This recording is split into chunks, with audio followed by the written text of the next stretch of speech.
I call to order the Adrian City Commission meeting for June 1st, 2026. If everyone would please rise for a moment of silence at the Pledge of Allegiance.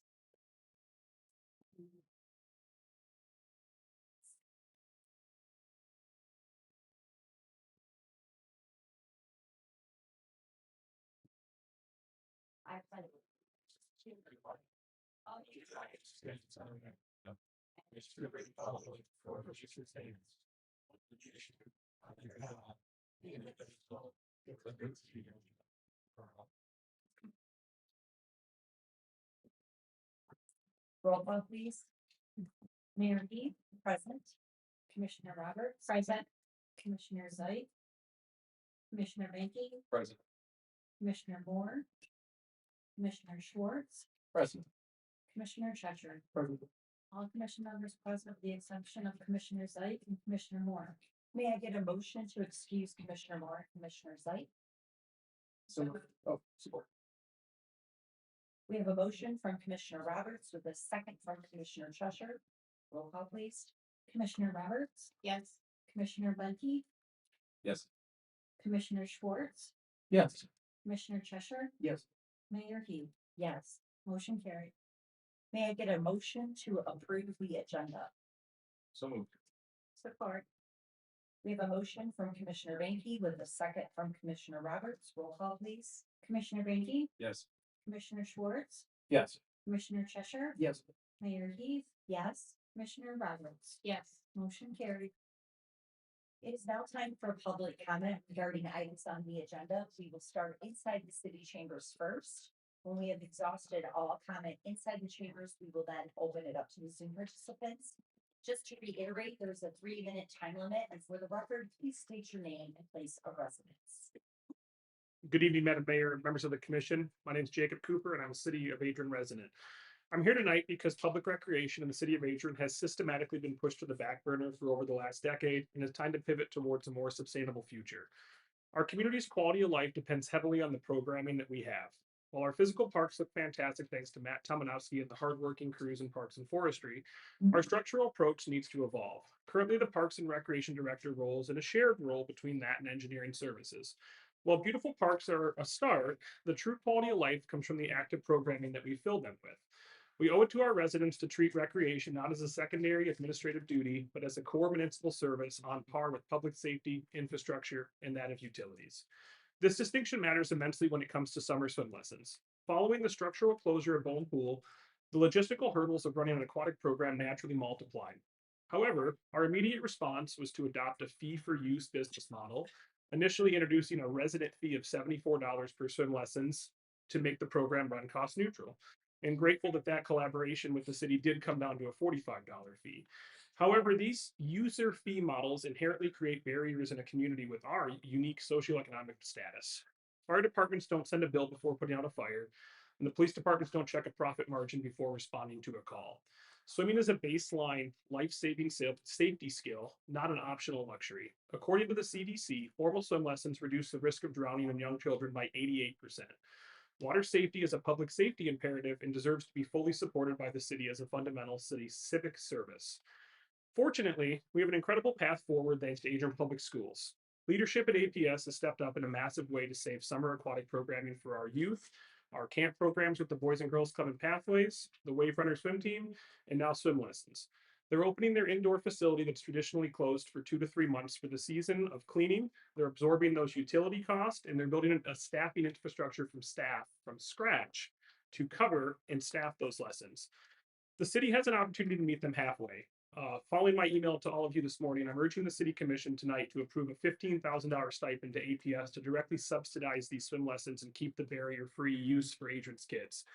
Financially, this is a smart investment. Over the years, running Bone Pool has historically cost our city anywhere from $30,000 to $115,000 annually at a loss. Because the pool is closed, those heavy operating costs are entirely gone from our ledger, and the city is already coming out significantly ahead. Reinvesting just 15,000 of those realized savings back into our youth represents a 0.03% of our total city ledger. If the city's not ready to make that decision and commit $15,000 to Adrian Public Schools tonight, I urge them to have a conversation with APS leadership. I know there's a couple staff members here today, but it's imperative that we bring down the cost of swim lessons and keep Adrian Public Schools, keeping our recreation programs going. Thank you.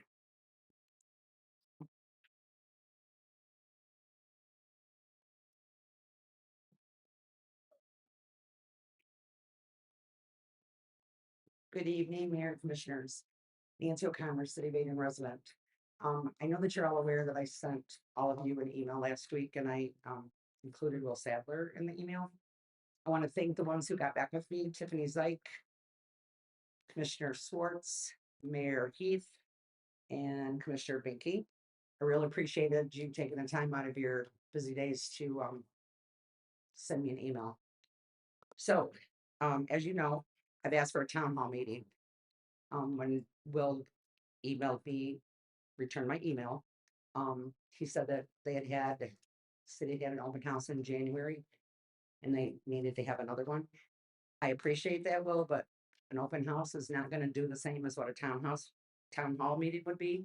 Because as you know, a lot of people don't come to open houses. I really think that the city residents need to have a town hall meeting so people can share their concerns and give you comments, feedback. Because, you know, since 2017, I have bought bottled water in my home. I don't use the water only to bathe because you pretty much have to. And the smell is horrendous still. It smells like mold. I mean, it tastes. So I'd really appreciate it if you guys could work something out. I'd be willing to do what I can. Maybe we need a committee on that since we have so many committees on other things. Maybe that would help. Thank you.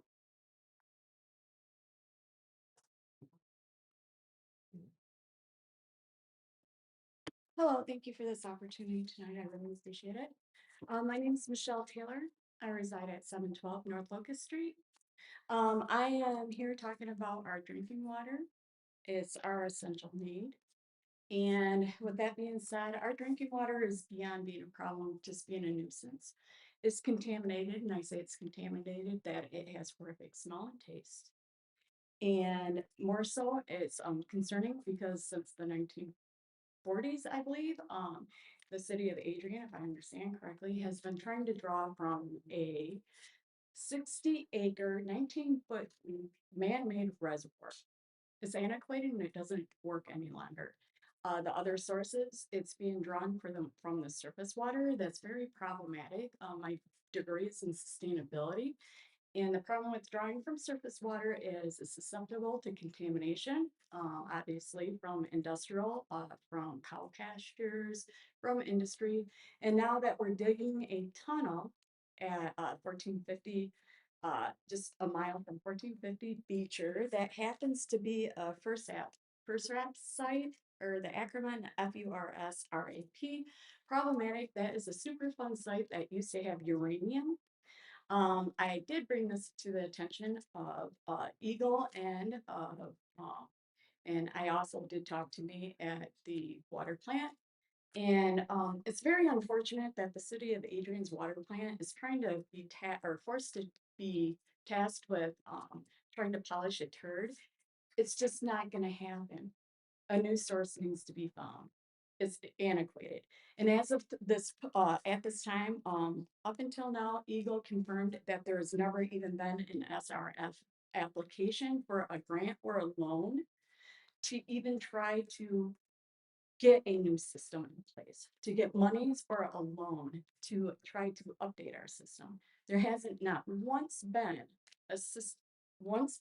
And so I had addressed that to Will Sadler. Why have you not applied for that? Is my question. Why have you not simply applied for a loan or a grant so that we could get off of this man-made reservoir that now is susceptible to contaminants such as air particles blowing in with from Superfund sites like uranium. This is very problematic. And then on that note, it is contaminated. It is contaminated because it's not palatable. Water, our drinking water, is an essential need. It's something that we entrust the city of Adrian to provide. And the fact that it has horrific taste and horrific smell makes it contaminated. And it is beyond a nuisance. And I hope, is this, I have to ask to be, as a open and it's on record. Is this on record? Yes, your time is up. Awesome. Thank you so much.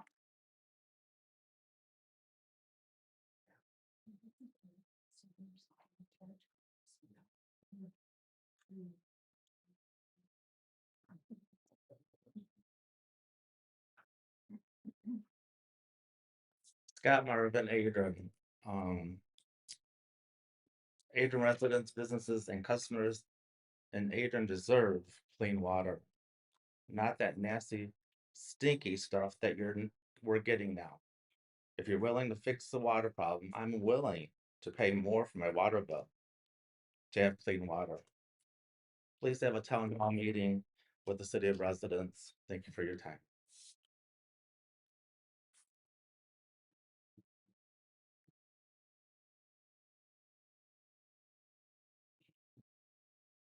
Seeing as no one else is going to speak. I'm Shelley Bain, my address is 505 East Maumee, apartment 3. The only thing I really want to say, and I want to say it to everybody, not just city commissioners, but everybody listening on Zoom, is that I know what mold tastes like, and I come from Oakland County, and even in Oakland County, even though the tap water had a very slight taste of bleach, we could drink the mold, and I never felt a stomach ache. I never felt a headache or anything. I felt fine until I moved into my apartment, and that's when the water tasted different. And when I was staying with my friend near Country Market, they had well water and things were okay. I'm used to well water. Anyway, for those who are listening who think that this issue is fine, it's just because of what ingredients are added and it's okay. I want you to seriously consider that that might not actually be true, because I have felt sick since I moved here and I didn't have any problem with any funny taste in any water before I moved here. So if this is a serious issue, I think the water should be tested again and the results should be displayed publicly. And if it tastes that horrible, you shouldn't even be willing to bathe in it. It's not like, oh well, I buy bottled water, everything's fine. Because remember, I'm 51 years old. And I remember when I was a teenager, when I was a young child, we used to drink tap water. We used to drink out of hoses. And we were fine. And now everybody drinks bottled water and they think it's an absolute must. And I just want you to consider that. I want everybody to consider their health and how serious this actually is and the risk that it poses to to everybody's health. And that's all I have. Thank you.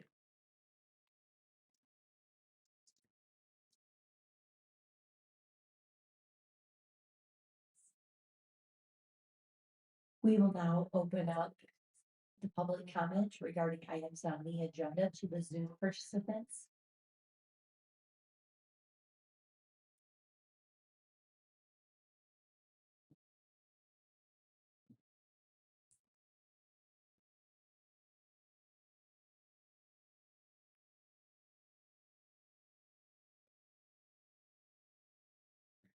Hearing no more public comment, we will move on to our proclamations. Today is June 1st, and it is the beginning of Pride Month. So I'll be reading the proclamation. This proclamation, along with the Pride flag, will be displayed in City Hall on the first floor.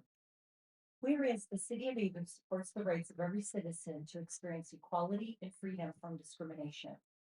And whereas all people, regardless of age, gender identity, race, color, religion, marital status, national origin, sexual orientation, or physical challenges, have the right to be treated on the basis of their intrinsic value as human beings. And whereas the city of Adrian accepts and welcomes people of diverse backgrounds and believes a diverse population leads to a more vibrant community.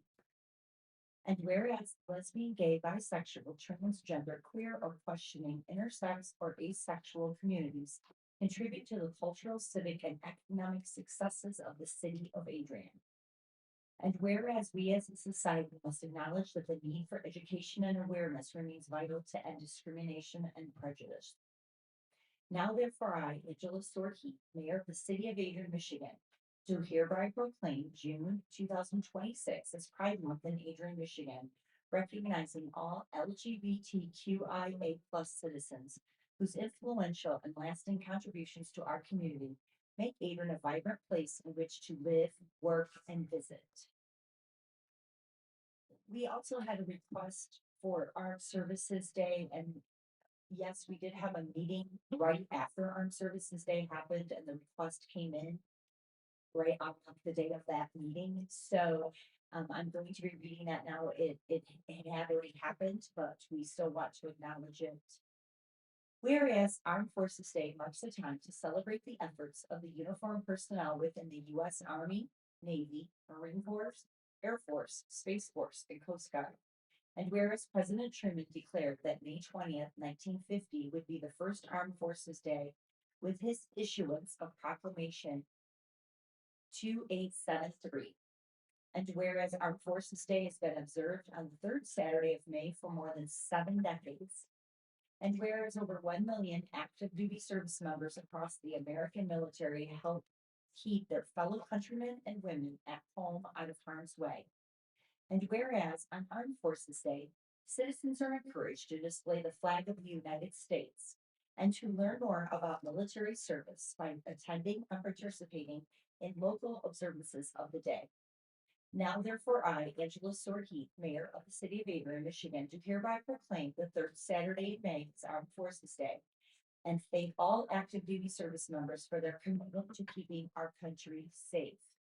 And for those that may not have noticed, in May leading up to Armed Forces Day, we were honoring people that had bought and purchased banners to recognize those that are currently serving or have served.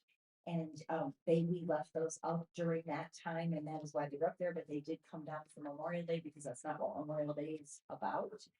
And so that is why they are no longer up, but they will be coming back up for Veterans Day. And at that time, there are still some spots open. So that will be opening back up in probably October for those, or at least early fall for those wishing to purchase one of those banners to display their loved one that is currently serving or did serve.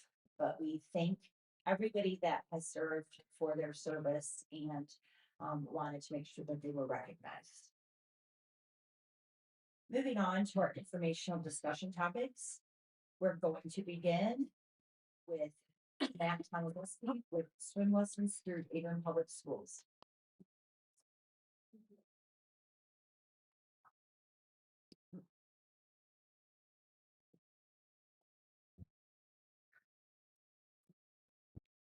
Good evening, Mayor and Commissioners. As we are getting ready for swim lessons, I was contacted by Nate Parker, Superintendent of Adrian Public Schools, and he proposed the option of the schools taking over the swim lessons as in collaboration with us. So this wouldn't be anything different than what we are currently doing. You would just have to sign up through the school system.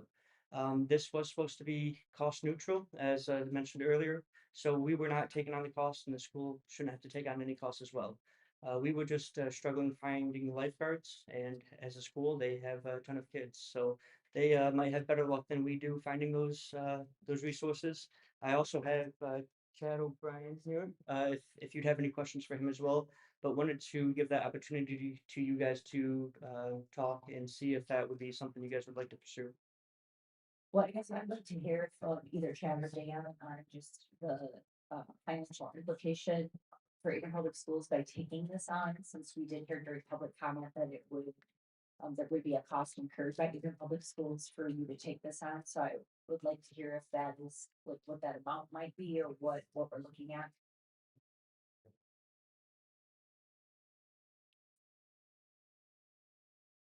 So I'm not the numbers guy, I'm a doer. So Dan will come up and give you all the numbers.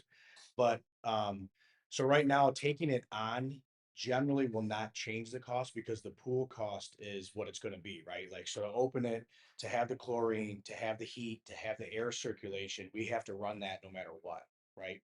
So by taking this on, Matt's 100% right. We have the resources. This is what we do, right? We do educational development. So we have the resources for lifeguards. We have the resources for instructors. We have the ability to schedule the pool to make it a little bit easier too, because obviously we know what's going on in the pool at what times with the wave runners there, pathways coming over, the Boys and Girls Club. So logistically, it makes complete sense for us, and it's still part of our collaboration, right? Our city collaboration for rec has been great. It's something that we're obviously going to continue.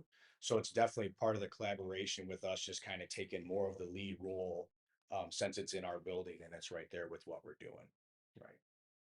So I guess I guess one of my questions is, for paying your lifeguards, so I guess that would be a cost incurred that maybe we're not planning on. These are some of the things I'm just wondering and trying to get to the bottom of to make sure. Yeah, and we've done some math on what it would take, how many kids would have to register and then pay the lifeguards. And we did know going into this that, I mean, pools are expensive, right? Yeah, obviously, you guys know that with Bone. And so we did know going into this that there would be a little bit of a loss based upon the functioning of the pool, right? So the lifeguards would be paid for by the lesson fee, but the cost of operating the pool is still there, if that makes sense. And I can let Dan, if there's anything else that numbers wise he would have. I had spoken to Mr. Parker Mhm. about the issue, and I think they're trying to be more than willing to help it any way that they can. And in Adrian Public Schools, this is a budget crunch, as we are. And so Mr. Parker and I did some discussion, and we talked that perhaps we don't set an amount. Anything that's over and costs more, the city could then reimburse the public schools, so it is a cost neutral for the schools. But yet we still get the benefit of the pool, the TG. And I don't think that lifeguards are gonna be much different than what we had, because I think we usually get lifeguards at Bone Pool that went through the life-saving things at Adrian High School. And that was a good conversation I thought I had with Mr. Parker. He's willing to help. I think their school board is really willing to help provide those services, because kids need to learn how to swim. And yes, we know the schools do it, but it used to be in the 5th grade for the swim lessons. Now we don't have until 9th grade. So it's something we need. And I thank Adrian Public Schools again for stepping up to many of their new initiatives and trying to help the city out with this. And I think it's part of the rec department, which is in collaboration with the city. It's a public need, and so it's an area that we're trying to fill. I would think when we look at kind of the model of the rec department, it was the newer version of that model was funded by the city and implemented by the school district. So the city has now for maybe about 70 years has been giving essentially a stipend to the Adrian Public Schools, and then they design recreation programs for children from the city of Adrian. And I think that's the model that we should follow, because we're now in a model that is driven by a cost structure. So children have never had to worry about paying for how much it had to cost to be involved in a recreation program that was sponsored by the city of Adrian and implemented by Adrian Public Schools. Just never an issue. Now we're saying in this one finite situation, except for now, you need to pay this amount of money. And when I talked with Nate, the same conversation kind of came up, if we recall back years ago when the Y took over operations of the pool. there was kind of that stopgap of, they were doing it at a loss. And essentially the school district's gonna be doing it at a loss as well. So I think that, we should basically allow, Will and Matt, and Nate and Chad, to look at the numbers, run the numbers and come back to us and say what, a reasonable amount to support that program, would be to move forward. And have that, subsidized to some degree. We don't need to have it 100%, but it's always good to, build in a scholarship option or some other pathways for kids because, it's absolutely true. We're saving tens of thousands of dollars by not operating phone pool this year. So to make an investment into a program that we were all committed to about ensuring that our kids have the opportunity to swim is, I think, in alignment with the commission's original intent of this program. Hey, Matt, can you refresh my memory? I can't remember how much were swim lessons last in the past, like most recently. I believe last year they were $44, and this year they were raised to $45. We got, yeah. That's all I was just curious. Thank you.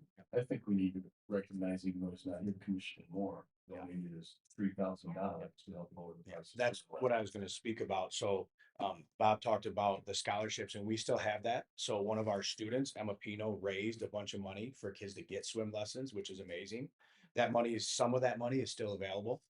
They used a chunk of it last year, but some of it is still available. So we have that scholarship fund.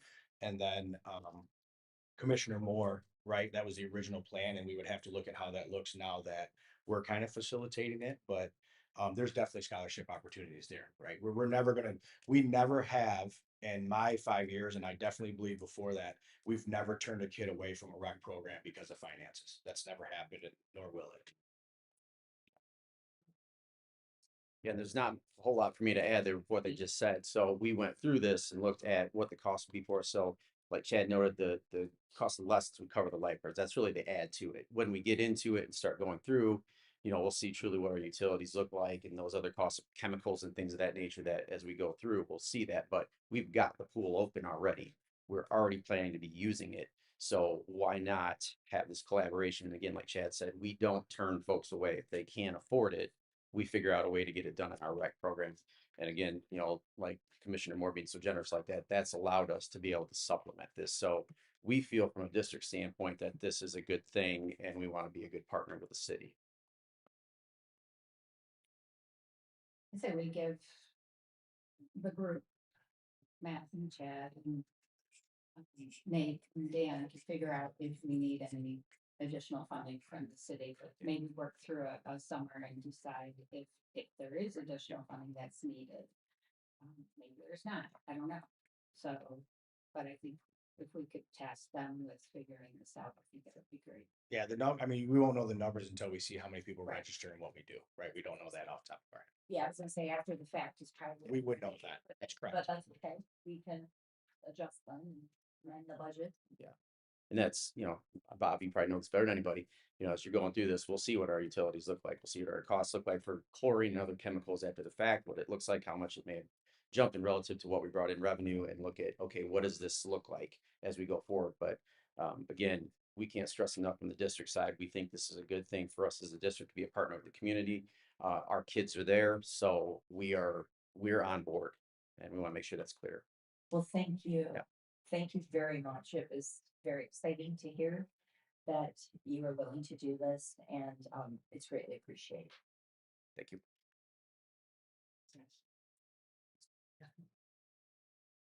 Moving on to the water update, I would turn it over to our acting city administrator, Bill Sadler.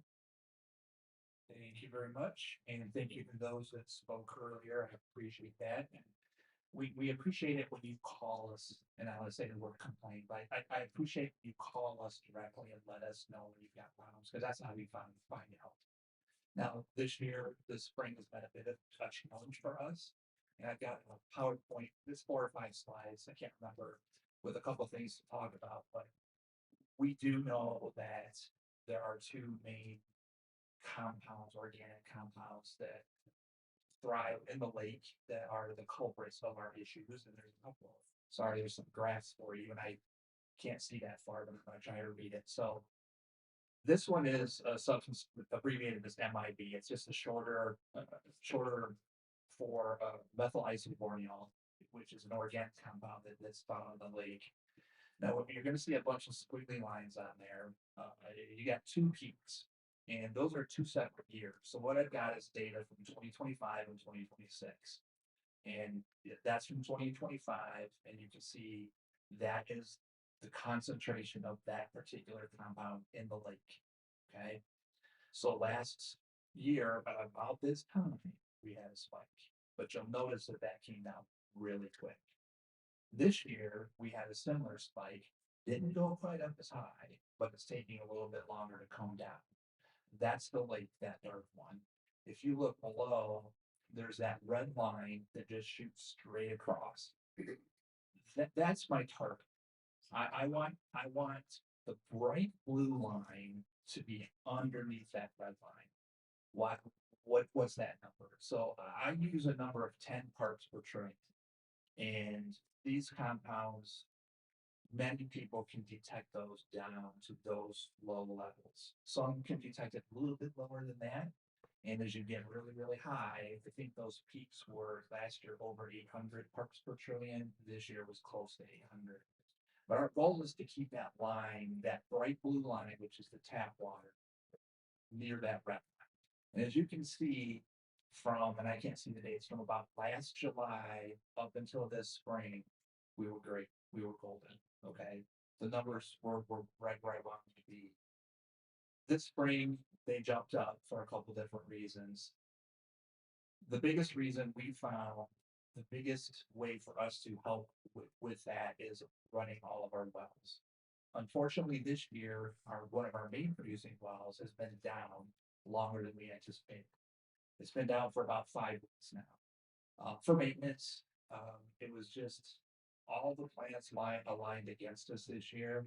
We had a lot of issues. We ended up having to replace a motor and a pump, and we had to pull new wire all the way from the well back to the pump house. So it was just kind of a disaster all the way from the beginning. That well is now almost back online, and we're anticipating putting it back in service on Wednesday. We have the process we have to follow. We have to disinfect it. We have to get 2 consecutive negative BACT samples because we don't want to have any issues. So that's happening right now. And our goal is by Wednesday to have that well back online. Now, having said that, we're still pumping about 70% well water. So that just goes to show you how potent this particular compound is. That even though we're still only using 30% water from the lake, it's still strong enough for people to notice. Now you'll see in that there's a yellow line in there too, kind of hidden amongst, I think it's yellow or light brown or orange. That's what we call the blend. And that's where the lake and the well water first blend when they come into the plant. And then that light blue is all after treatment. So we want that light blue to get down to the red. And you can see it's getting there, but it's not going fast enough. Okay. Next slide, Michelle, please. The next slide is the second compound that we know caused these taste and odor issues. When I say taste and odor, everybody describes it as mold, mildew, earth. And for all of you that have been in the Citizens Academy or come to the plants for the open houses, I always kind of talk about this. Jasmine hasn't been a problem.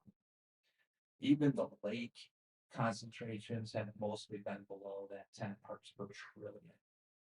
Okay, which means the drinking water is very low. So really, the problem is that MIB.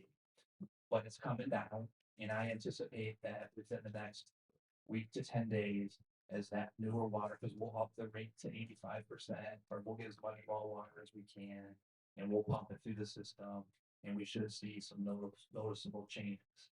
So I will guarantee you this, it will get better, but I'll also guarantee you that not all of you are going to be 100% happy, just because some people just really sense it at those low levels.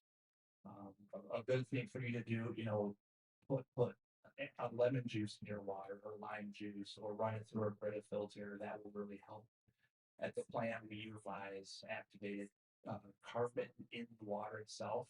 For those of you that have visited the plant, you've seen that before. It's actually in the water treatment process itself. It does help remove some of it, but really the biggest cure for it is that well water. And unfortunately, in our area, what I've been told, we are well water or groundwater. It's just not there in the quantities that we needed. And even if you gave me an unlimited bag of money to put as many wells I could possibly drill into that specific aquifer, I can't. They won't let us. We are limited by what we can draw out of that well, out of that entire well field. And there's just no water, there's just no groundwater to be found in the quantities that we needed. And people have been looking since, I found records dating back to the 1960s to where we've looked for groundwater. But I assure you, we're doing everything that we can. And I don't go to the next slide yet, Michelle. That's something else I'm gonna talk about, but go to our website. And I was gonna put a couple of slides with some screenshots on our website, but if you go to our website, adriancity.com, follow the links for the utilities department and past water quality reports. I post all of our monthly operating reports from both the water plant and the wastewater treatment plant. I post updated numbers for the MIB and the geosmin so that everybody can keep track of how things are going. We have our annual water quality report on there as well.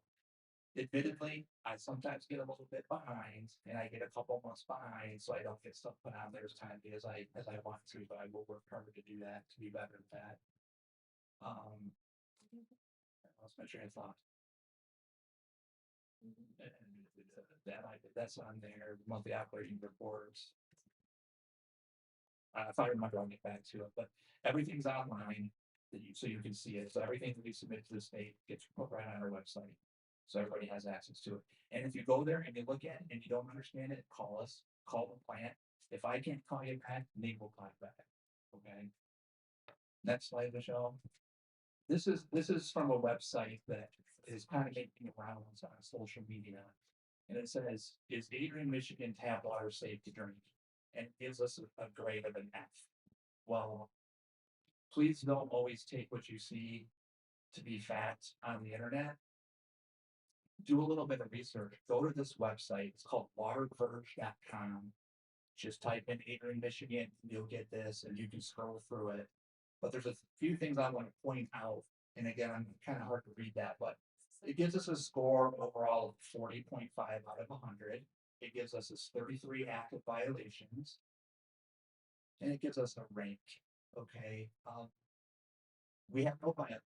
Michelle, can you go to the next one? And I might have you skip around a little bit. Oh, no. That website lumps all of these entities in with the city of Adrian. The very top one is our plant, Adrian. Everything below it has nothing to do with the city of Adrian water treatment plant or the city of Adrian water system. One is actually Madison Township system, and the other ones are all these what we call type 2 water systems. All of those facilities are on well water.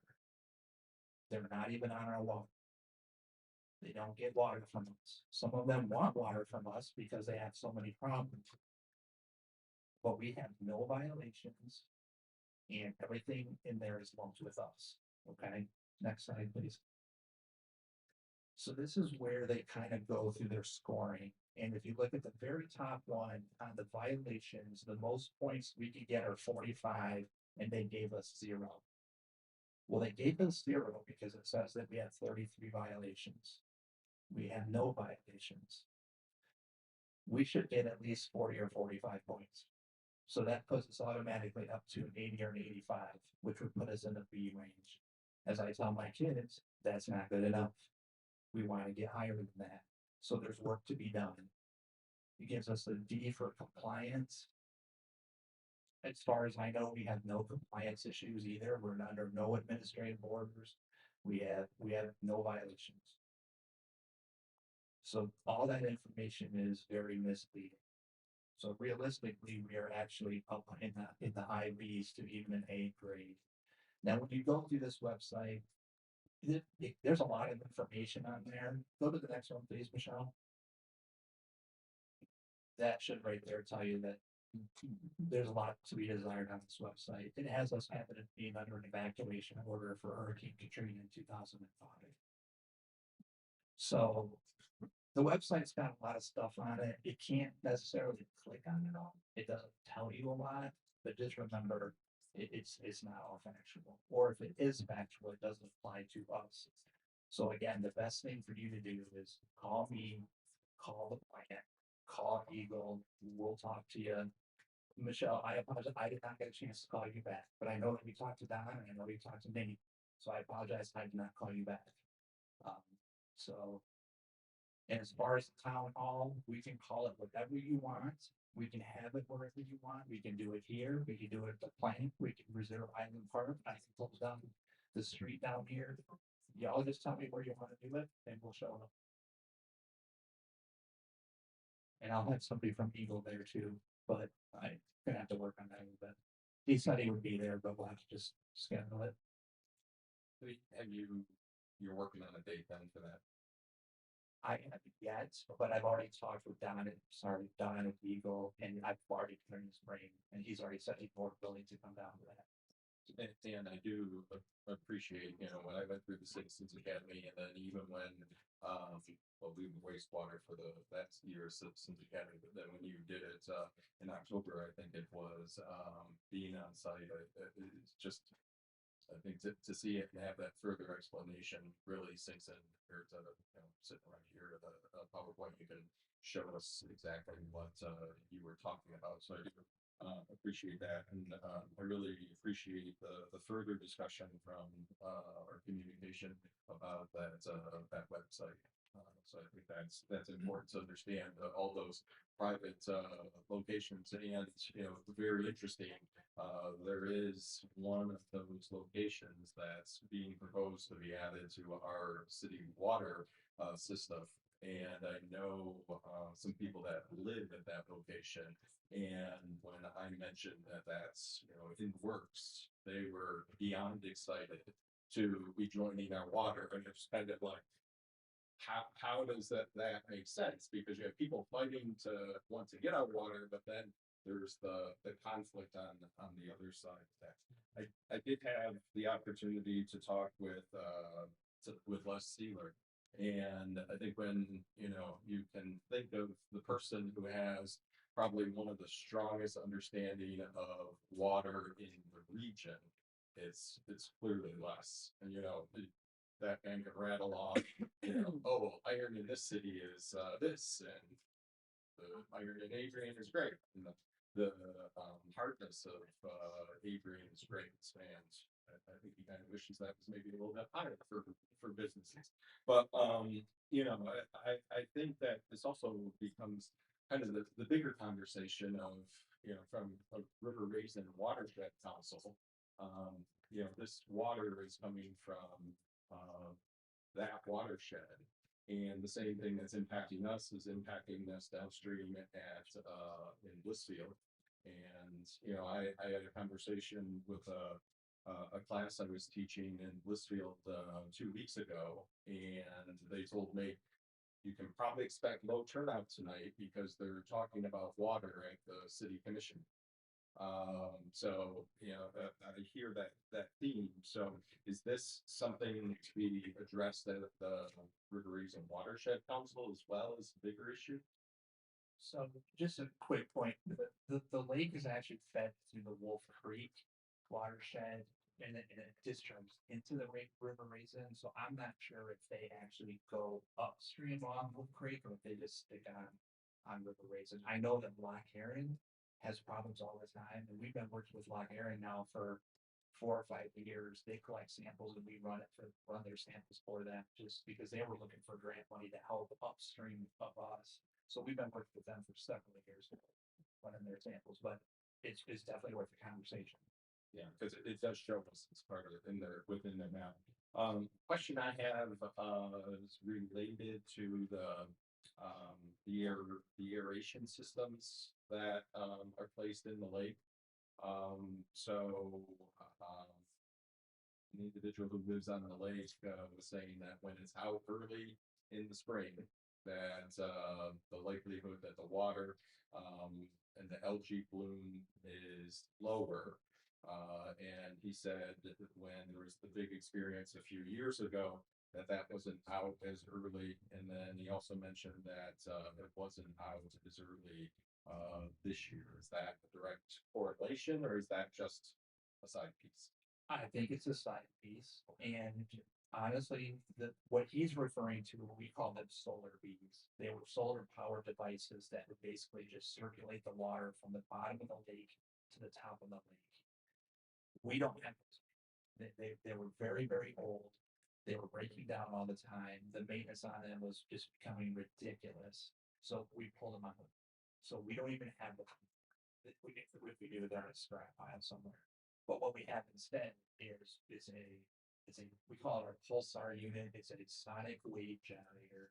And what it does is it has essentially these speakers under the water, and it emits a specific sound wave. I don't know the frequency, but what it does is it keeps the algae and those kinds of biological compounds, it keeps them pushed down into the bottom of the lake so they don't get the sunlight, so they can't form. And typically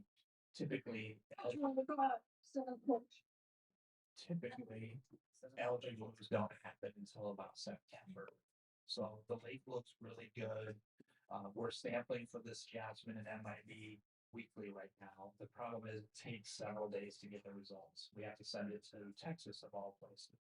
And another thing I wanted to point out, I think this is what I forgot earlier, is we're not the only community that has this problem.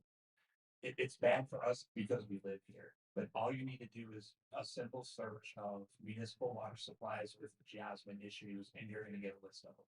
Okay, Houston, Muncie, Indiana, they're all over the place.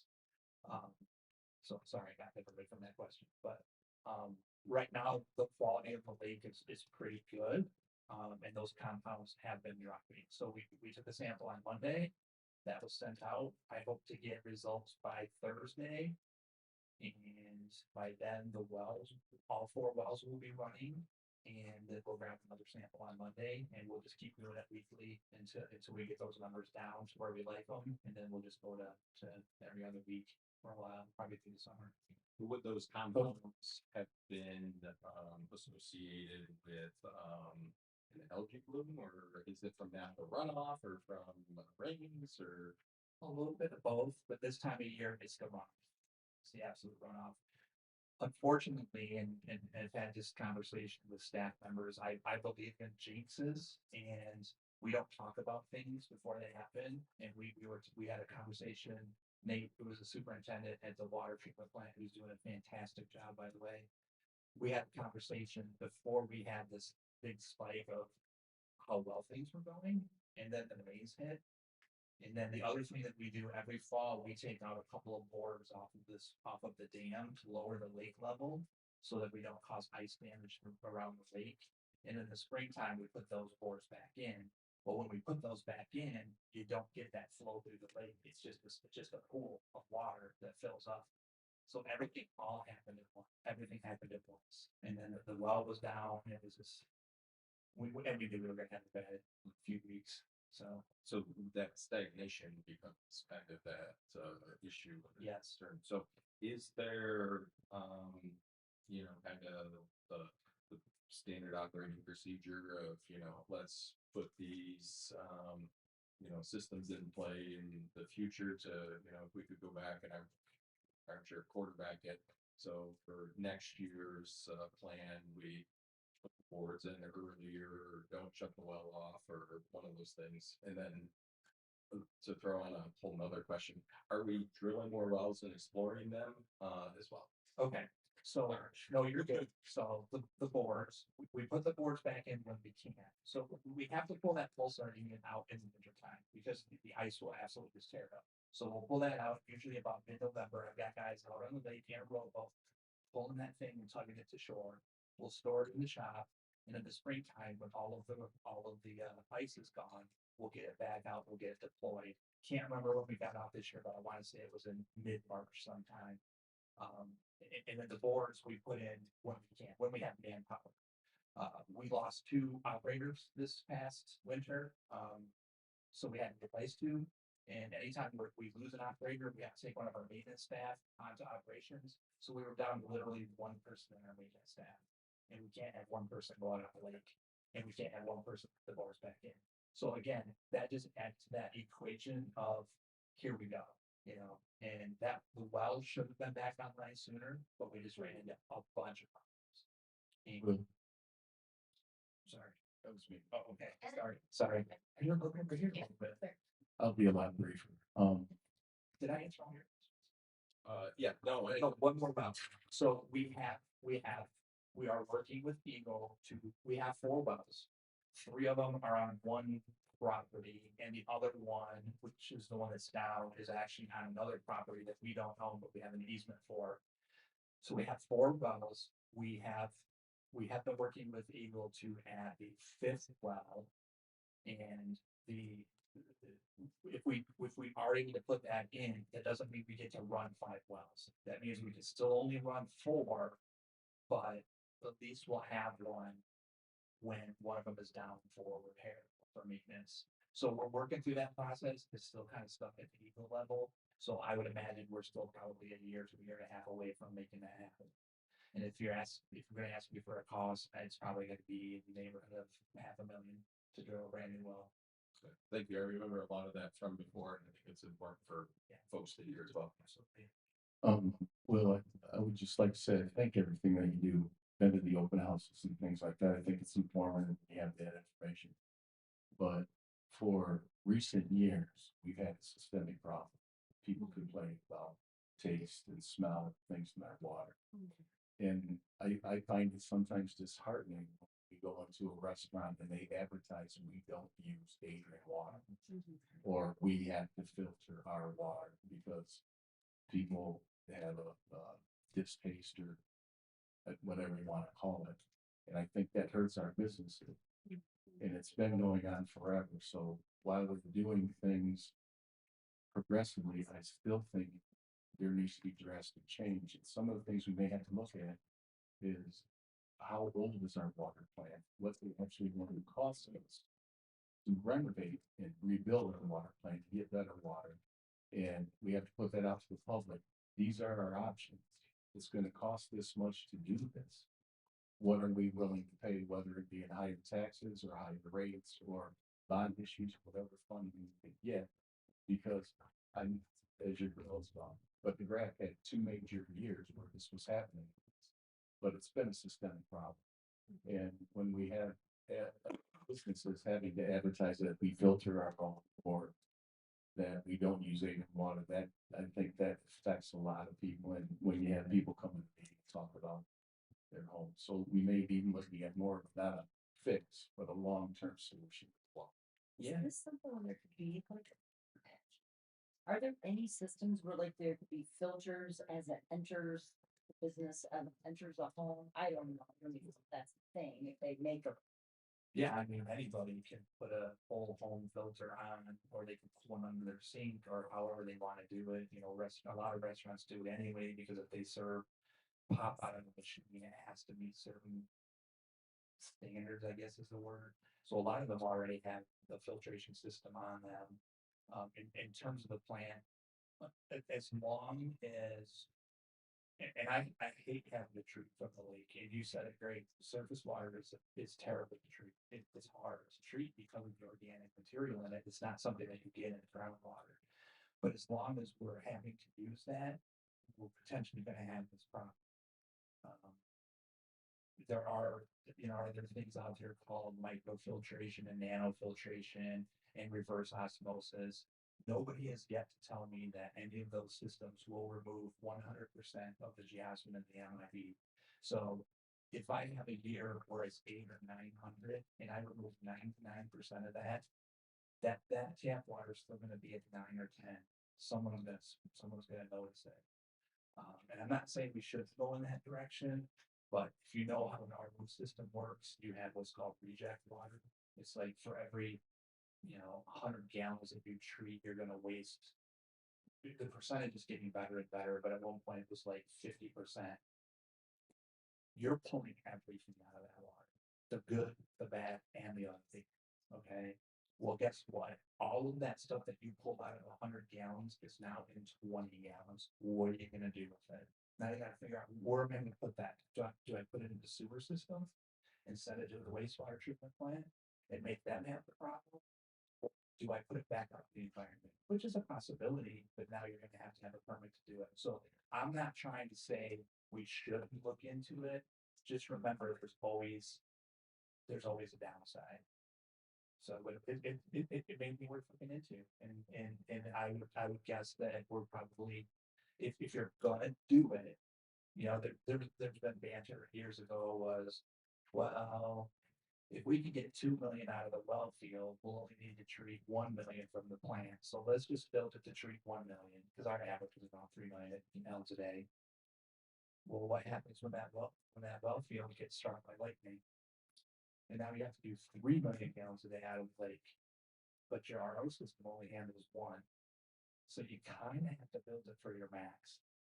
So it would be a pretty hefty price tag, but maybe if everybody's willing to go for it, we'll look into it, no doubt. I just think it's worth the discussion and giving the answer. Because you're gonna say, you know, if we build this, what's the value of the water like it is now on the current plane, or if we do this, it's gonna cost us how many, I would imagine, not 1 million.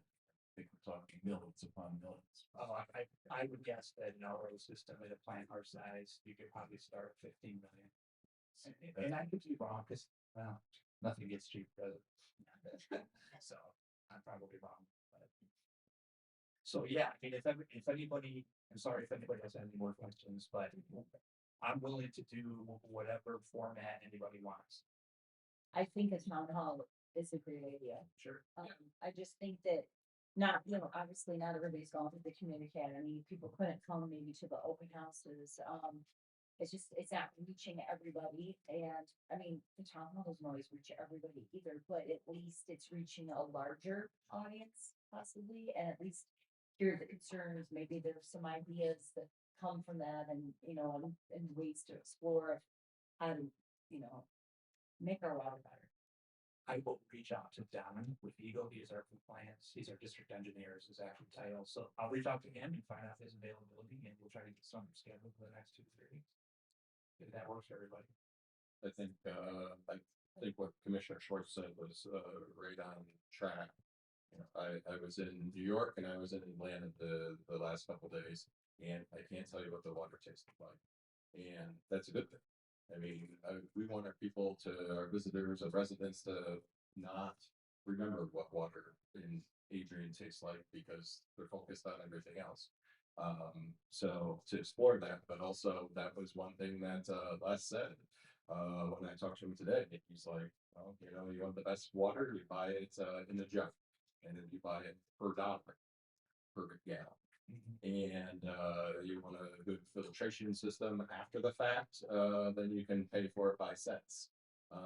Both of those, which are additional filtrations and helps to remove those items. He says, but it comes with a cost. And he said that if you want to address the water problem in the city of Adrian, it's going to come with a hefty cost. So I think it's good for us to, you know, look at that, see what that cost is, and then as a commission, as residents, we're going to need to say, is that cost affordable, and do we move forward, or do we keep that in our back pocket?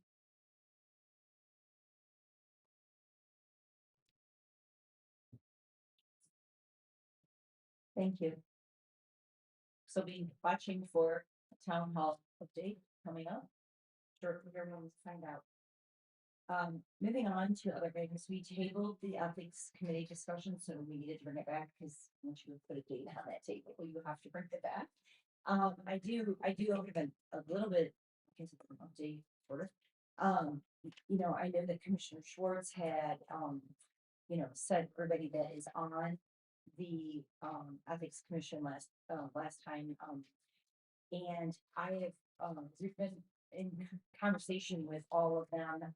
We are going to be transitioning somebody new into the ethics commission, the ethics committee, because one of them is moving out of the city of Akron, so it's a job took her out of town. So I'm actually meeting with this week with somebody to replace her on that, but we do have a full ethics committee and I know Bert was out of town, so he was on vacation and we didn't really want to bother him, but we're talking about getting them together with our council so that we, they can have that discussion about their duties and all of that. They just haven't had to meet since for a while. Some of them were on the original from several years ago, and some of them are new. So we want to get everybody on the same page. So I did want to at least update you on that they have all been telling me their availability and we're getting that worked out. And like I said, I'm working right now and you should see it on your next agenda that it'll for the appointment of somebody to replace Mr. Millie Jones on the ethics committee. But I didn't know I know you were one of the requested that, so, Commissioner Schwartz, so I didn't know what you want to talk about, but I at least wanted to update on that. I just wanted to, because many people asked about, after some recent meetings and things like that, about the ethics and how we govern ourselves and how we govern employees and their behavior. So if we could get an overview of the ethics committee, what their responsibilities are, what they do, how they look at it when a complaint's brought, how they bring the blame, the entire process. So it's clear for everybody, because if they hear it from the horse's mouth, then we don't have different stories going, well, you can't do this, you can't. And so that, like Zoom and everything else that we have city commissions, if we would just say, if there's an ethics complaint, this is what you do. If you have a concern, this is what you do. If it doesn't get to your satisfaction, here's how you will feel. These are the things that people, if they have an issue, they can go and search and know where to go. I know it's on the website. These are the steps you have to take. Just a quick little thing like that. And could I add to that too? Because I know I've always heard of the two versions of ethics. So I don't know which one are covered by both or one. So if maybe that could be into the mix of things, because previous city administrator had been recommending to combine or to revise that ethics policy so they weren't contradictory. And I know with the new ethics policy that came out at MSU recently, that throws into a mix some other concerns up there. But which one are we following?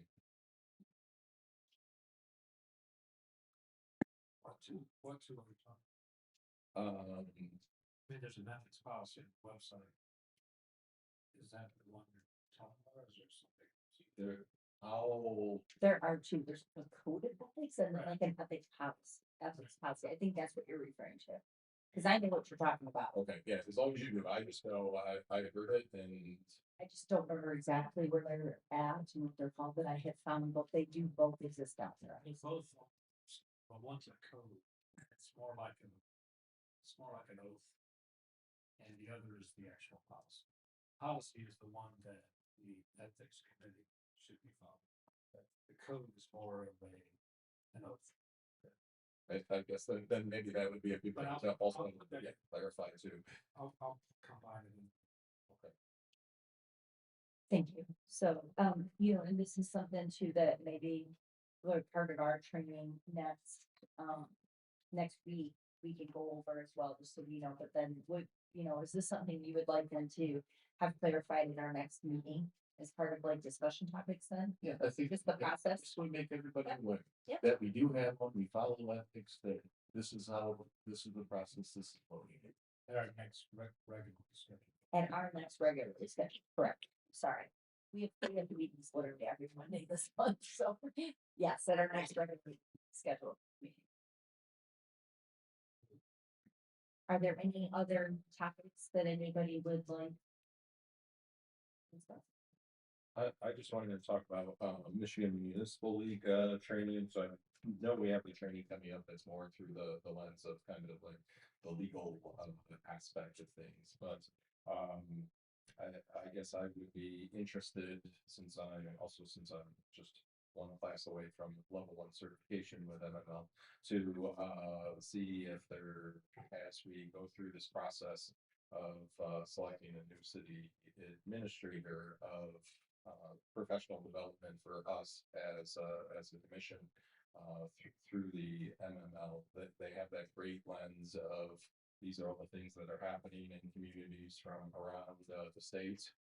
Maybe someone will have some experience with water issues to help us as well, top of other professional development things. So I would just like to, it's not gonna happen in June because of all the meetings that have at least put that on the radar for possibilities. I'd like to bring up things, that, and not today because we don't have to advance today, but like by the next meeting, we could talk about the progress that we made with the planning commission about the updates we were going to do, because that's something that people have concerned about, the flags and the ordinance and signs in the yard, so we could see what progress is on that. And I'll attend that meeting tomorrow night. I always attend the meetings. So I will ask again because I asked at the last one when it was suggested. I said, can we make this happen? And they were like, yes, but I think everybody didn't know their schedules or whatnot, but I'll bring it up again tomorrow night. That's what I was thinking, we need to talk about it later, at a different date than the genocide meetings again. I know that I've spoken with Chip on that and speak for him. The communication's not working. And I know this week was a special thing because things were happening and we couldn't get the agendas out. Like if we meet, I don't know when Bob and Mary and you meet with the administrator, Tuesdays or Wednesdays, I'm not sure the exact date, but somehow just the topics get to us, or you meet on Monday and we get the topics earlier. But it's not working, and there's 3 of you on it, there's 4 other commissioners, and I know 2 of them, it's not working. For the discussions with Chip. So somehow, what are some other systems we could look at? Or do we go back to the old way where it was the mayor and the city administrator and the communication was sent out immediately with that? Because getting it on Fridays, and I understand logistics and getting everything typed up, and then having City Hall closed on Friday and then having a meeting Monday brings out some issues for many people. Commissioner Schwartz, would you think in terms of, the first 2 pages that we get, essentially, that just lists everything that we're talking about, would that make sense to just receive that on the day when the agenda is set, not having to necessarily have all the supporting documentation? So we can see that because I was out of town too, so I didn't get it until Friday as well. So I kind of in the same boat, just like give me this so I know what the topics are, what's on the agenda, and then I can dig in deeper if I need to on the other stuff. Yeah, I think that's a step in the right direction, yes. Just so we don't have topics right away immediately. Like I say, I just think the system needs to be really looked at and how we can improve it, whether it's just get the topics and we can start researching on our own. But I think there just needs to be a change. That's it. And I do, and I that is something that we definitely can send up. I just want to make sure that everybody understands that, like this week especially, there were like additions that popped up that we didn't know till Friday. So like it just things, sometimes things come up that they're like, this has to be on. So, and so it may not be complete when you get that one, because it's not always complete when I see this Wednesday for that exact reason. Sometimes, like, that's why, sometimes the resolutions aren't complete, like even when we just get this, we don't see the resolutions either. And I'm okay with that, as long Yeah. as we can get it. I just wanted to make sure, yep. Do you guys need the way to select, like would it be this Wednesday or would it be next Wednesday? Would there be any? He tried it, Chad tried when he was here before, he said it's not plausible for everybody that needs to get everything to him for these resolutions and getting that together. He tried to help it and it just wasn't working for that exact reason. That's the problem. I agree, but.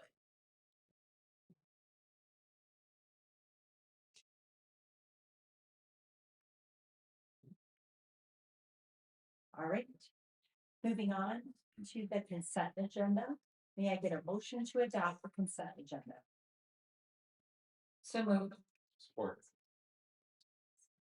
We have a motion from Commissioner Roberts with a second from Commissioner Banky. Roll call, please. Commissioner Banky, Yes. Commissioner Schwartz, Yes. Commissioner Cheshire. Yes.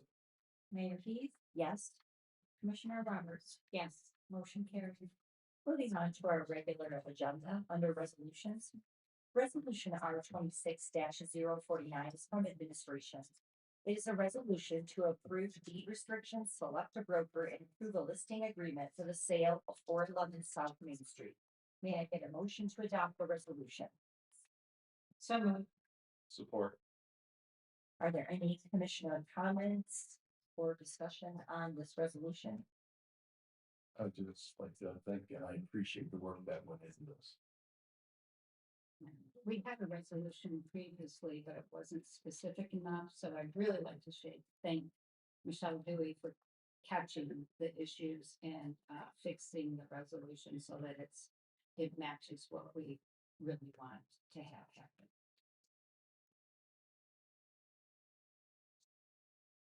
We have a motion from Commissioner Roberts with a second from Commissioner Banky. Roll call, please. Commissioner Schwartz, Yes. Commissioner Cheshire, Yes. Mayor Heath, yes. Commissioner Roberts, Yes. Commissioner Banky, Yes. motion carried. Resolution R 26-050 is from administration. It is a resolution to authorize the acting city administrator to sign a facade grant application for the Adrian District Library. May I get a motion to adopt the resolution? So moved. Support. Are there any commissioner comments or discussion on this resolution? Just, putting on my former, hat from the, library board. So this is a city-owned building and they continue to make investments into our city-owned building. Over the years, they've spent over $70,000 to replace the roof on the building. They recently installed the new carpets in there. They've made upgrades to ADA compliance there, and that was through their side of things. And we, as the property owner and building owner, don't pay that. So it is definitely a big thank you to the library for continuing to improve that. And my only other question is, because all of those improvements were made at the same time, do we have any of those similar concerns with the police department with facade improvements that need to be made? Because that was all part of the same project, and just because the library is on top of things that they sought to get those improved. I'm not sure I understand your question. So the library was built at the same time Right. as the police department was. So So if the library is experiencing, The corners that are gonna get fixed, the windows. yeah, those sort of things. Do we need to do anything, put it on the radar and look at the police The department? police got it. Yeah. Okay, now I understand. Oh, then- Okay. All right. So, yeah, we probably should make sure that our buildings are okay. I'm not sure, man. I don't know if you know, Vince, your building, you know, any facade issue. Vince is in there every day. I take a regular look at the buildings, but I'm trying to figure out what the library is trying to do. I think their facade looks really nice, so, but I'll take a look at the police department and chambers, as well as city hall, and see if there's anything that we can dress up.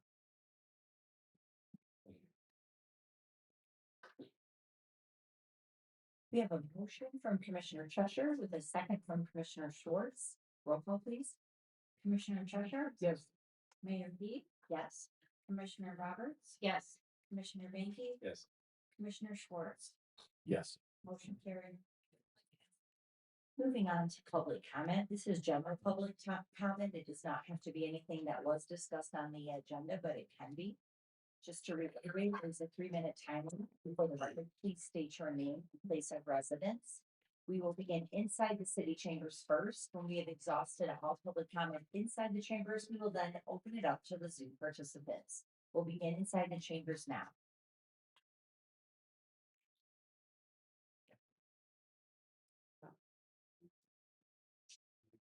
Nancy O'Connor, City of Adrian. I'm glad I came tonight to listen to, well, your explanations to some of the things and issues with the water. But it's kind of concerning to me. Here's the bottom line for me, and I don't know if it's like that for anyone else. The water smells and it tastes horrible, okay? And no amount of lemon, as you suggested, maybe put some lemon slices in the water, is gonna change the taste and the smell. It's not just a springtime thing, and it's not just a summertime thing. This is like year round. I don't know what I have no idea what the solutions could be. But can we please work on doing something? Because we deserve to have some water that we're able to drink without having to doctor it up with something, and unless I, I want to go to liquor, maybe that'd be the, maybe that'd be the better thing. Thank you.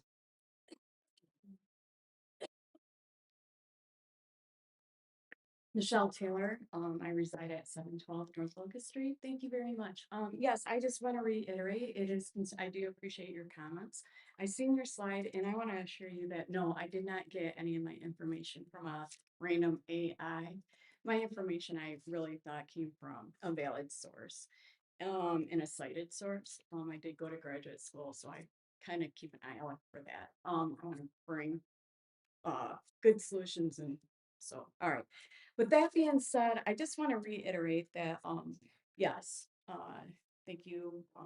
I agreed with him. Another source needs to be found. We do need to consider how can we get the means. I don't think it should be like a fear tactic to say that your taxes are going to be increased, especially when an SR, or what is it, the SRF application for a loan or a grant hasn't once been submitted. Isn't that correct? I'm addressing that to Will Sadler. Never once has that been, and that was confirmed by Eagle, Donald Ford. So that's concerning. Without having any attempt to try to secure any monies to improve our filtration. Also, with this MIB, if I understand this microbe, this is very concerning that I have not heard anything, no discussion about what a prion is. Now that's very problematic, and I just want to have that on the books that I am bringing up prion. Okay, it causes neurological problems. So a filtration system right now should be a ultraviolet radiation of some sort. It's concerning that I'm not hearing the type of, you guys test for only the limited amount. Fine. Also, it concerns me that we are getting it from surface water. We have 2 known Superfund sites. They're being dredged and dug, and we have one at 1450 that used to have uranium. I don't know if people remember the Manhattan Project, but that tunnel going through there only had an MDOT permit. That's problematic. Uranium, once it turns into particles, it floats and it settles and becomes a contaminant on surface water, Lake Adrian. So I'm going to ask that, yes, my main concern is, my claim is, this is contamination because of the perfect smell and taste. But underlining, it's a heads up. It's an insight. We got by with this man-made reservoir since the 1940s, but it's a heads up. It's antiquated. We need to do the next step, and we need to do it now. We have PFAS and PFAS coming our way. We have Superfund sites getting dug up. He mentioned our watershed is broad and wide. We need to find a new system today. Thank you. Something. Yeah.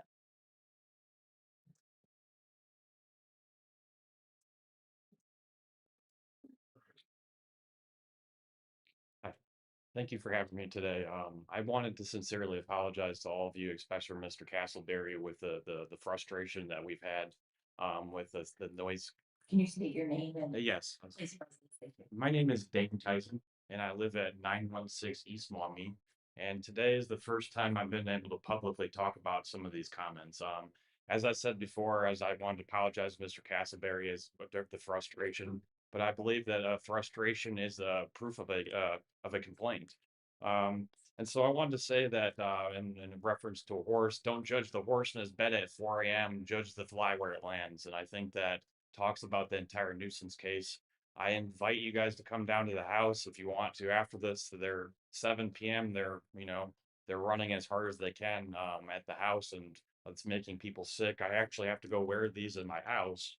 I mean, I have to go, no joke, wear these in my house just to go sit in bed because there's a vibrating humming sound coming through the windows. As you guys are aware, I had my court date today, and they sent 5 different attorneys after one different guy. I mean, that's pretty unfair to dogpile 5 different attorneys after one person. My motions were denied. However, the case still lives on. I will leave it at that. And I wanted to talk about a couple other things here. The runoff water, I want to see if you guys are testing the runoff water. I won a science fair project for algal blooms when I was a kid. There's got to be something in the runoff water like fertilizer aiding the algae. So that one needs to be taken care of. As you guys are aware, I've explored the sound ordinances here in Adrian beyond anyone else probably ever. I have a hearing problem. We talked about suppressing algae with sound waves, but what are we doing with the human population here with the same exact sound waves? So that's a good point. And we need to bid again. We talked about ADA compliance. We need to be viewing what sound is doing to their local residents' mental health impact. Lastly, I want to talk about how it was found out that there was no money for exhaust emissions. I have a neighbor that basically is part of a counterculture you're probably not aware of. There's a counterculture in Adrian that has loud exhaust systems, and these cars are junkers. And basically they don't have exhaust for a reason, and they're all named, and one of them's named the Punisher. And their job is to drive around Adrian as loud as possible, and it's causing havoc. I mean, I shouldn't be able to hear my neighbor coming from 2 or 3 blocks up the street through a boarded up window. So that's what I'm here for, is to thoroughly apologize to you guys. Again, don't judge the horse in his bed at 4 a.m. Just please judge for the fly where it lands. And so thank you very much. I'm here with the utmost respect.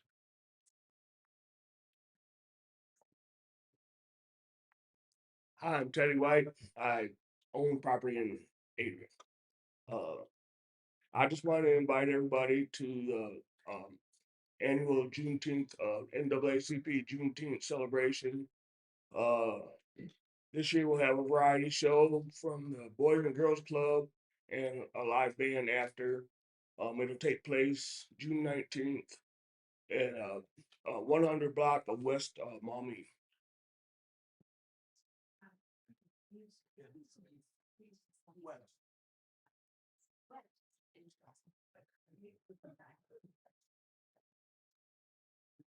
Tom, excuse me, voice, Tom Fallhaber, 419 Budlong Street. I got some comments about the 6-member city commission. I don't make any apologies for what I'm about to say. Some of you might not like me afterwards, and I frankly don't care. No.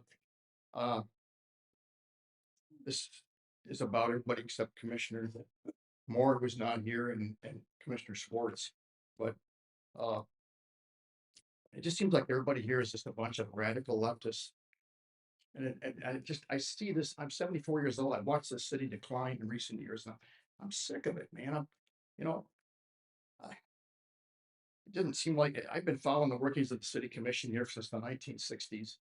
And I've never seen a works makeup of the city commission. It seems to be a massive dysfunction here. And a lot of people that I know, some of them former commissioners, that feel it too. And they've discussed it with me a little bit. And it seems like you guys are more concerned about, I just seem like a bunch of circus freaks here, radical lunatics, and more concerned about DEI and other social causes more than the bricks and mortar issues that really matter more to our citizens, such as water quality, which we've been discussing. It's an embarrassment to this good city. I'm ashamed of the way things are today, and I don't give up on things easily because I've been here long enough that I've got everything invested in this city. I've got investments in real estate here. I'm not about to give up easily.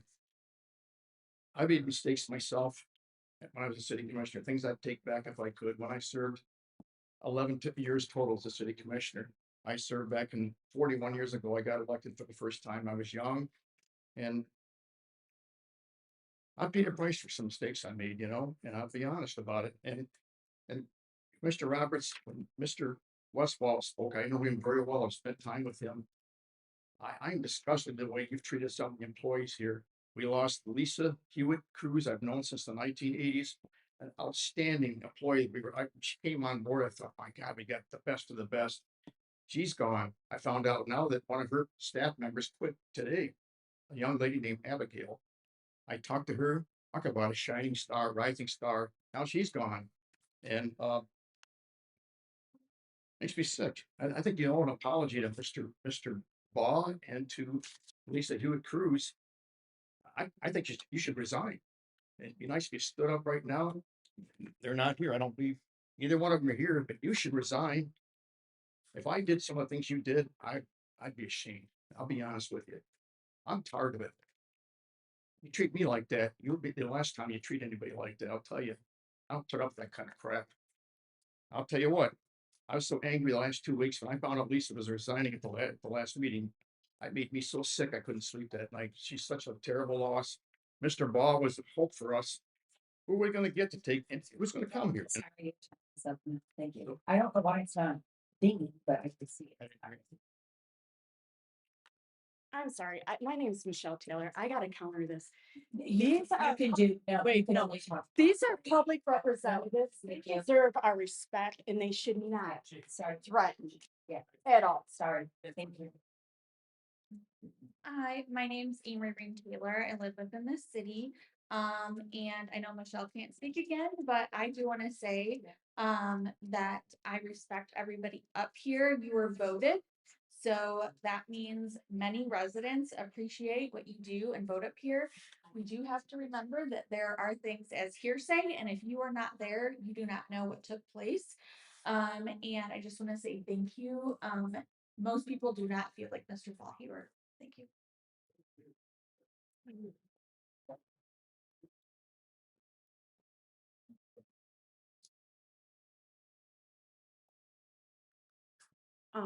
Catherine Ring, 717 Leland Court. I've always liked watching what goes on down here just because I find it very intriguing. The human behavior behind it is very intriguing to me. Can you put the microphone down? Thanks. I just want to say, as someone who lives in Adrian, went to Adrian High School, and has 2 children that go to Adrian Public Schools, I don't know if solving Adrian's problems is pointing fingers. But I also don't think it's saying that there's not an issue. Anyone who's tasted the water knows it tastes like caca and would be lying. They said it didn't. I think all options should be addressed. I like what you said, Mr. Schwartz. I think it doesn't look good to go into a business and have them have to say, hey, we don't serve Adrian water. And I think as someone who is the acting city administrator, it might not also be a good look to say, there's like, it has to be someone who's like, we'll exhaust it to all ends. Because I think everyone here wants to see the best version of Adrian. Everyone here wants to see Adrian thrive. No one's coming here to this building to be like, screw Adrian or whatever you want to say if it's not politically correct, right?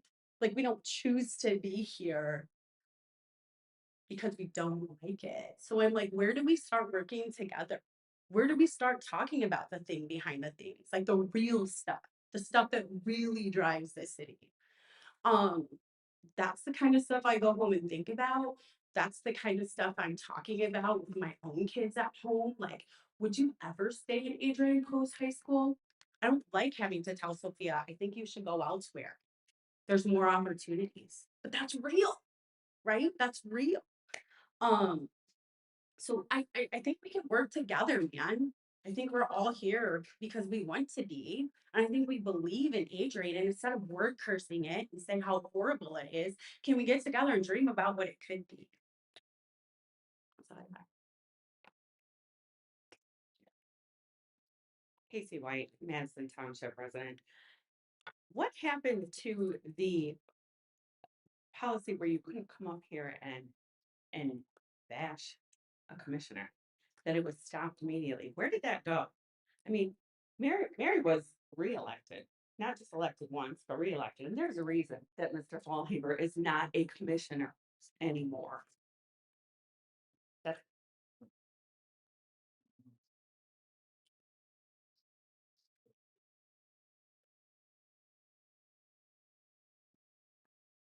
Hearing no more public comment inside the chambers, we will now open it up to the Zoom participants.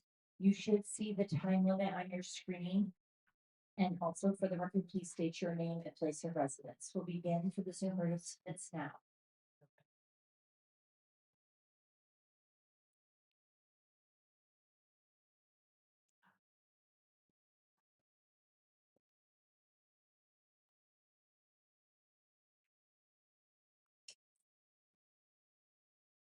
Hearing no public comment, we will move on to the commissioner comments. I'm gonna start this off really quick with some thank yous and also just some awareness. You might have seen these information boards, I guess is what you might want to call them, as you walked in. They're going to be displayed here. Then the fire department's going to be moving up to the library, city hall, different public places. They were given them just for awareness, and they wanted me to make sure and let you all notice those. We're going to talk about smoke alarms and just fire safety tips, but they're going to be moving them to different public locations so that it can raise awareness. And they actually are double sided, so they will move around and will say a different message depending on where they move it to. But they brought those here tonight, and you'll see them around town. But they wanted me to make sure to mention them. Also, just a huge thank you to our Adrian Fire Department. They hosted their first CPR first aid AED class a week ago tonight. Or nope, a week ago Tuesday. It was Memorial Day ago tonight. And it was held here at the city chambers. And I know that they had to wait list a lot of people. That 83 people sign up, and they couldn't accommodate 83 people. They didn't have enough dummies. I'm sorry, they told me not to call them that. They're mannequins. But they didn't have enough for everybody, and they wanted everybody to get that hands-on experience. I personally took the class, and my thumbs and my arms are so sore. They made us do it for hours, but it was the best practice. I think I've never felt prepared if something actually happened, and I have to take CPR for my job every 2 years. And I've always been worried if something's going to happen, I'm not going to know what to do. And I feel ultra prepared after that class. And a lot of people were coming away from it just very impressed by the class and um, how great the job they did. And they are going to be trying to do a few more because they know there's a lot of people that still want to take that class. But thanks again for doing that. Also, a thank you to Santa Heights University. They have in their possession some drawings. There are like pencil drawings that a Santa Heights alum actually did, but it's of many of our downtown historic buildings, different ones. And some of them, we actually already had a few of them when they gave them to us last week. Will and I were walking around City Hawks. We thought we recognized some of them, and some of them we did already have, but many of them we did not have in our possession. And they wanted to gift that since the university is no longer going to be there. They called me up. And so they did gift us these historical drawings of, they're buildings of drawings of historical buildings, sorry, but they will be displayed around City Hall. We're going to find some locations for the ones that are not duplicates, but thanks again for thinking of us. They did think of the museum first, so don't worry, they have given a lot to the museum, but this was something that they wanted to give to the city of Adrian, so thank you.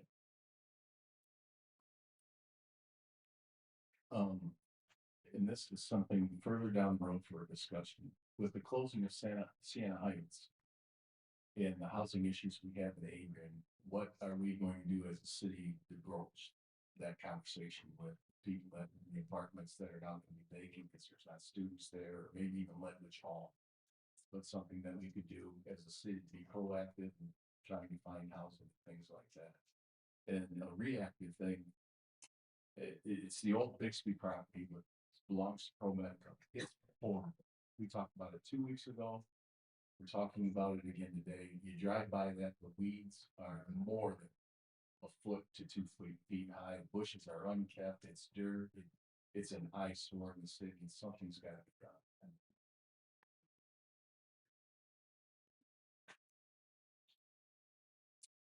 I have several announcements, just things going on that I think people might be interested in hearing about. The final mass at St. Dominic Chapel on Siena Heights University campus will take place on Monday, June 15th at 10:30 a.m. Anyone who had a relationship with Siena Heights or is just interested in attending, that will be the final mass at St. Dominic. Like to thank Michelle again for staying late Friday night for the additions and the changes for the packet. She works tirelessly. She was here Saturday morning when I was at the farmer's market. We had a little brownout. She was down here again. You don't get enough credit, Michelle. And I don't know, I appreciate you. And I think many people do, even if they don't say it always. This Friday is First Fridays. There will be free pickles for everyone, given out by Jacob Cooper, right? I believe. Until they run out. There's also free pickleball, music, shopping, so come on down 5 to 8 on Friday. This Thursday, the Adrian City Band starts. It is in the 189th consecutive year of being a city band, which is just stunning. So hopefully you can come out and listen to some great music. I had a board meeting with Lenawee Community Mental Health today about the Erase the Stigma. Just mark your calendars. May 16th, 2027 is the race coming up for next year. We will be deciding what to do with the funds. At a date soon. Another board meeting with River Race and Ragtime Review during the July 3rd, First Fridays. They're doing a free concert at the First Presbyterian Church across the street from the library. They will be taking donations, but the music will be brought out into the street. So please come take advantage of the wonderful opportunity. They will be doing patriotic music that night for the 250th, and it will shut down before the fireworks that night. Also on Community Action Agency Board, I just want to remind you all the wonderful things that Community Action Agency does. They take care of the WIC program. They can help with lead abatement, veterans assistance, housing assistance, utility, weatherization. Just if you need something, please reach out to Community Action Agency. They might have a grant and be able to assist. They're a great organization that I've just come on board and learning more about. I didn't know a whole lot about it.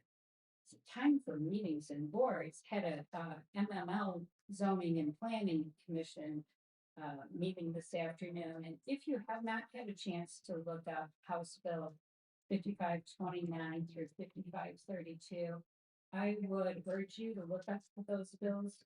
What is being proposed is essentially a statewide zoning preemption, which will take away decision-making from our local planning commission and our local zoning. There's already been 2,400 local officials that have sent letters against this. So it's taking away local control. So the state wants to put in trailer parks wherever in your city. You don't get to zone them in a certain area. small houses could go wherever. Just take a look at it and see if it's something you would really want statewide, or would you like to continue having local control over it?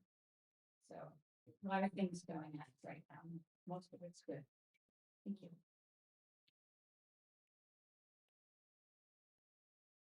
I go first.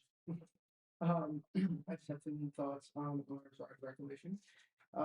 First of all, happy Pride Month, everybody. Pride means a lot of different things to a lot of different people. For me, it's a chance to reflect on how far we've come, to recognize the people who fought for the rights many of us have today, and remember that the work of building welcoming communities is never really finished. Every year, our city recognizes Pride Month, and I think it's important that we continue to do so. Pride is about visibility, community, and recognizing the people who for a long time were told there was no place for them in public life, leadership, or even in the conversation. It's a reminder of the progress we've made and the responsibility we all share to keep building communities where everyone feels they belong. When I ran for office, I never expected to become the first openly transgender person elected to the public office in Michigan. I simply wanted to serve my community and make a difference, but over time, I've come to understand that visibility matters, representation matters. Sometimes seeing someone who looks like you in a position you've never seen them in before can change what's possible. Adrian is showing that a small place and a small city can lead by example, and I believe our community is at its best when we focus on what brings us together and when we make room for everyone to contribute. At the end of the day, Pride is about people. It's about neighbors, friends, family members, coworkers, and community members being able to live openly and honestly as themselves. It's about recognizing the value that every person brings to their community and ensuring that everyone has the opportunity to contribute, lead, and belong. I'm grateful to call this community home, and I hope we continue striving to be a place where everyone feels loved, valued, and respected. Happy Pride Month. Just wanted to thank Parks Department, Adrian Public Schools, MAP, and all those individuals that were involved with the update to Monument Park. I think kind of a great capstone in terms of having that done and ready for Memorial Day. And the parade that was put on by the local DAV chapter was kind of the icing on the cake for that unveiling, and hopefully soon as schedules allow for updates on the actual monument itself. So great to be out there and see those updates and new placement, some of the trimming of the trees and kind of opening that space up, and the turnout was great there as well. Also had the opportunity to attend the dedication of the sheriff's office in honor of former Sheriff Dick Tremond, and it was a great experience to be there. And rather interestingly enough, as I was getting on the plane recently, there was the sheriff from Oakland County sitting there, and I said, because there was so much talk about how well Dick was known throughout not only the state and Michigan and the nation. I looked at Sheriff Bouchard and I said, who was the longest serving sheriff in the state of Michigan? He goes, Dick Tremond. So great to see that there's no hesitation in his response. And then also, lastly, thanks again to Will. I know the answers and the questions and kind of the focus on the water. You know, as you said, pick up the phone and give you a call. Your responsiveness and transparency behind that is great. I thank the community feedback as well, and I said this at the last meeting, is that these issues continue to, I believe, fuel our strategic plan for the future. And as we kind of get those RFPs and those requests in, keeping this discussion centered so that it can continue to be a discussion, problem solving, and what are the long-term plans for us as a city, as a commission, with our residents to identify the issues that we're facing, but then also the important piece, which I think why everyone's here, and why we're here, is to create a plan to make that change for the better. So I do look forward to that piece. Also, again, to kind of echo Commissioner Chester's comments as well. Happy Pride Month to everyone as well. That visibility is an important piece. And something I forgot to mention, it's a very good piece of information. I attended the State of the County, that was put on by Lenawee Community Foundation on Friday. And they have now released it onto their website. So if you go to the Lenawee Community Foundation website, you can see that data that they presented there. They had a group that came in, they did surveys and met with a bunch of different interest groups. I know that the steering committee, Commissioner Benke was on that for the community foundation, but they put a lot of time and energy into it. It is a little sad. I'm going to warn you now. It is. I went in with that expectation, so I think I was okay, but it is also a little deceiving because you also have to remember we're very a rural county. And so some of the numbers, it's not just the city, it's the whole county. So you also have to take that into consideration when you look at it. But on the flip side of that, there were some positive things in that room. Like I was actually surprised we were above state, like in a good way above the state, like on certain things, or that we weren't lower than the state average, like because I was, I wondered, and so it's just very enlightening. I think it's a great tool and thing to look at, and they're going to use that as they put together their vision and what do they need to do in our county, and what do we all need to do. But I think it's very good for the city of Adrian residents to look at it as well, as we look forward with the strategic plan and moving forward as well. It's just a lot of great info. So you get a chance, you can go on there and look it up. May I get a motion to adjourn? So, Support. All in favor, say aye. aye. Meeting is adjourned. Thank you, everyone. Thank you.